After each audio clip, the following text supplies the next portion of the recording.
não sei se o café esfriou, mas o assunto não esfriou não. O assunto é quente, toda vez aqui no Papo do Cafezinho. João Magalhães, boa tarde, seja bem-vindo, editor do Jornal Dia, colaborador de todo o sistema. Doutor Pessoa e Eumano Ferrer, essa relação ela não é nova, não. Mas politicamente pode sair algo aí dessa conversa? Olha, Eliezer, boa tarde para você, boa tarde ao nosso telespectador. Isso, o prefeito de Teresina, Eumano Ferrer, visitou ao longo do dia o ex-prefeito Eumano Ferrer, né? Doutor Pessoa visitou lá Eumano Ferrer em seu apartamento na zona leste de Teresina e, claro, no cardápio política. É interessante que o doutor Pessoa chegou ao local acompanhado do superintendente, né, Jeová Alencar, que demonstra aí ser, sem dúvida nenhuma, um grande articulador político dos planos de doutor Pessoa quando a gente pensa em 2024. Essa conversa, é bom lembrar que Eumano Ferrer tem sido procurado por alguns políticos já de olho em 2024. Eumano Ferrer foi prefeito de Teresina, saiu da gestão bem avaliado, tem uma boa capacidade de diálogo com todos os segmentos, é hoje buscado de forma muito clara, né, e até objetiva pelo vice-governador Temístocles Filho, né, porque de fato de quem é um aliado, apesar de hoje estar no Progressistas, a gente sabe da relação de aliança entre Eumano Ferrer e Temístocles Filho, mas agora o doutor Pessoa também vai seguir ali esse caminho de tentar uma aproximação com Eumano, tendo em vista que é um nome bem visto aqui em Teresina e todo mundo já está de olho em 2024. Doutor Pessoa, inclusive, seguindo orientações do próprio Jeová Alencar, pelo que a gente apurou nos bastidores, começa aí a traçar essa estratégia de procurar aqueles nomes que, de certa forma, repassam uma imagem positiva aqui na capital. Eumano Ferrer foi bem votado para deputado federal, apesar de não ter conquistado um mandato, foi um dos candidatos mais bem votados aqui em Teresina para deputado federal. E de olho nesse espólio político, obviamente que alguns políticos começam a se aproximar. Temístocles Filho já tem conversado com o Eumano quase que toda semana, né, no sentido de visualizar ali, num pano de fundo, de repente, um Eumano vice, né, de Marcos Aurélio Sampaio, e agora doutor Pessoa também entrando na briga por esse capital político, né, que reflete muita consequência aí da imagem do histórico de Eumano Ferrer com a capital teresina. A mesa de café da manhã do ex-senador Eumano, ela tá ficando até famosa, né? Tá, é verdade. Ele recebe lá quase, tá recebendo toda semana um político. Recebe lá, tira foto, divulga. É alguém que de fato está sendo muito procurado. É um ex-prefeito e ainda conta com um certo respaldo, popularidade, conhece a cidade de Teresina, por isso tem sido procurado, consultado. Então, quem conseguiu apoio... Até porque mesmo quando ele exerceu o cargo de senador, é bom lembrar que ele destinou uma grande quantidade de recursos para obras aqui na capital. Inclusive obras estruturantes, ele era responsável ali pela indicação do DENIT, né? Duplicação de BRs aqui, tanto na 316, que vai para o sul do estado, quanto o próprio viaduto ali do Mercado do Peixe, que é uma obra que está atrasada, mas o recurso empenhado é do senador Eumano Ferrer. Enfim, tudo isso, de certa forma, contribui para a imagem positiva que ele tem aqui na capital teresina e, claro, que aqueles políticos têm interesse em uma aliança com este nome. É algo que a gente vai esperar para saber como é que ele vai se definir, porque também tem a questão partidária. Ele, no Progressistas, ele fica muito vinculado a Ciro Nogueira. Ele vai sair do partido se ele quiser realmente uma aliança formal com o grupo de deputado do vice-governador Temístocles Filho, ele deve sair do partido, né? Não há muito ambiente... E realinhar com o governo do estado. Exatamente, para uma aliança entre Ciro Nogueira e o grupo do vice-governador. Mas agora o doutor Pessoa, já de olho em 2024, entrando também na briga. O doutor Pessoa afirmou que foi lá atrás de conselhos, já que Eumano Ferrer foi prefeito, quando prefeito também, passou inclusive por uma crise de transportes, todo mundo está lembrado que Eumano Ferrer também enfrentou muitos protestos, inclusive à época, por essa questão do transporte público. Então o doutor Pessoa lá disse que foi em busca de conselhos, mas ao lado de Jeová Alencar, obviamente, foi tratar de política, foi mostrar ali algumas propostas, vamos dizer assim, de apoio, tentando aí ligar sua imagem a de Eumano Ferrer.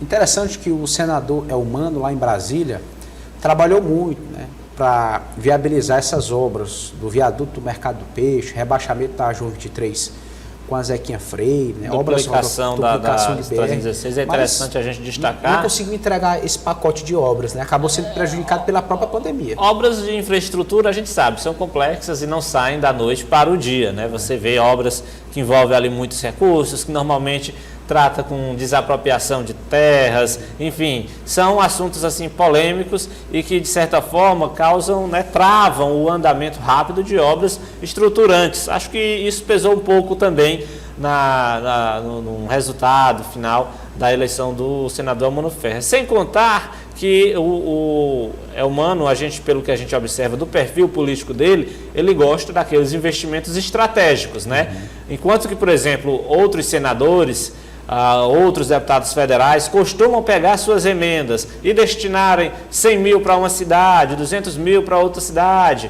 300 mil para um outro município na tentativa de agradar suas bases eleitorais, de contemplar inclusive seus aliados políticos. O senador Mano Ferrer sempre deixou bem claro que a sua estratégia era concentrar todos esses recursos numa determinada obra, né, em uma obra grande, uma obra volumosa, que de certa forma tivesse ali um respaldo, que conseguisse solucionar um problema de fato. Foi assim com a duplicação da 316. Grande parte daquela obra foi de recursos de emendas, né, impositivas do senador Mano Ferrer, e a gente sabe que essas obras, elas além de demorarem a sair, porque envolve muitos problemas, envolve a liberação de recursos do governo federal, envolve ali a própria questão de projetos que precisam atender a demandas ambientais, enfim, demandas burocráticas, a questão de desapropriação de terras que ficam normalmente às margens, isso tudo envolve muitos interesses, acaba dificultando um andamento célere de obras.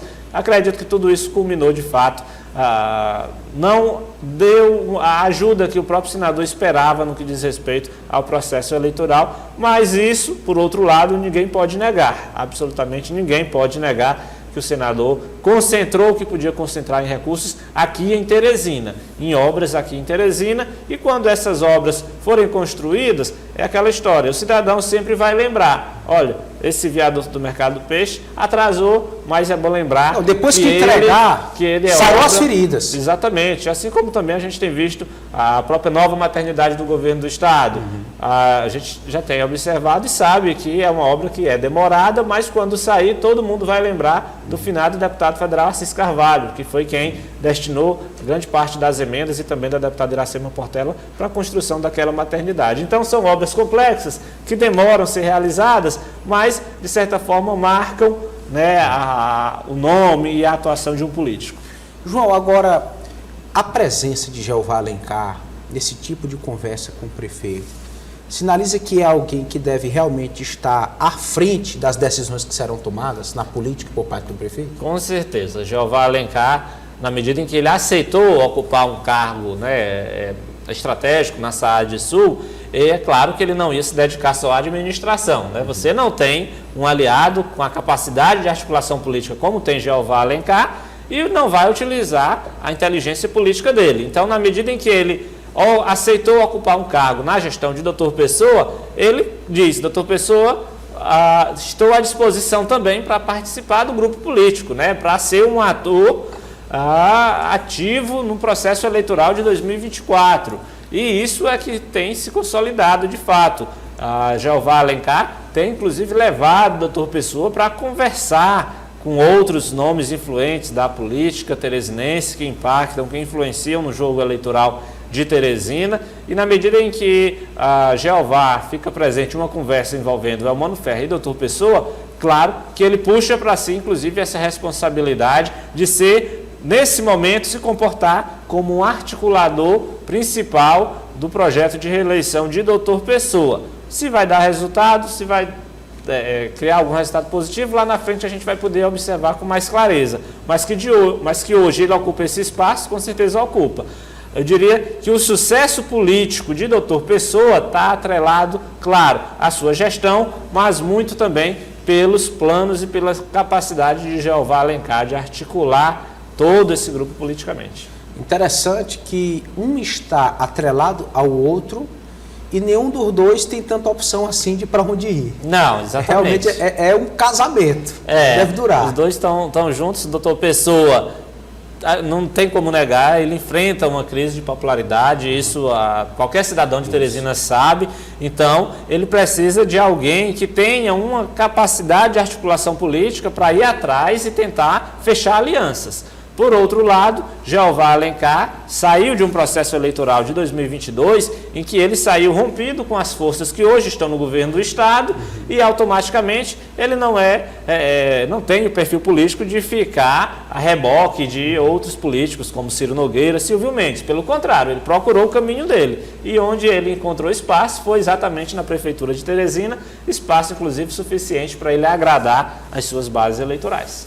Pessoalmente, aquilo que tem sido disponibilizado ao deputado Jeová na estrutura da prefeitura é bastante considerável, né? Dá para se viabilizar, com certeza, ajudar até parceiros e aliados ali na eleição proporcional. A própria questão das obras, né? A Saad Sul, quando a gente observa, e é interessante a gente destacar, quando a gente observa aquelas obras em Teresina que a prefeitura aparentemente vai ter condições reais de entregar neste ano ou no próximo, a grande maioria está na zona sul de Teresina, né? A Via Sul, por exemplo, é um corredor principal, é uma obra de alto investimento localizada na zona sul de Teresina, assim como outras obras relacionadas à drenagem urbana, enfim. Então, de fato, o Jeová consegue concentrar ali na Zona Sul um portfólio de obras que a Prefeitura deve entregar até a campanha eleitoral do ano que vem.